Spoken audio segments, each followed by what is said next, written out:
ठाणे महानगरपालिकेच्या निवडणुकीचा निकाल लागल्यानंतर आता भारतीय जनता पार्टीने आपल्या नगरसेवकांची नोंदणी कोकण भवनला जाऊन कोकण विभागीय आयुक्तांकडे केली आहे. भारतीय जनता पार्टीने स्वतःचा गट स्थापन केला आहे. गटनेतेपदी माजी उपमहापौर श्री मुकेश मोकाशी यांची नियुक्ती करण्यात आली आहे.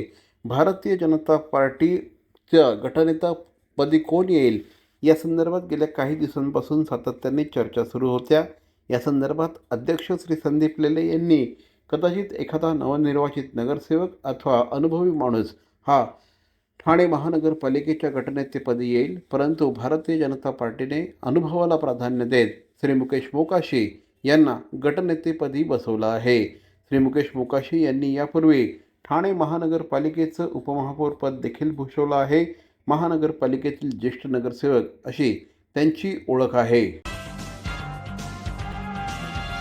भवानी ज्वेलर्स ठाणे, पारंपरिक आणि आधुनिक दागिन्यांचा अप्रतिम संगम. प्रत्येक स्त्रीची पहिली पसंती भवानी ज्वेलर्स ठाणे. नक्की भेट द्या.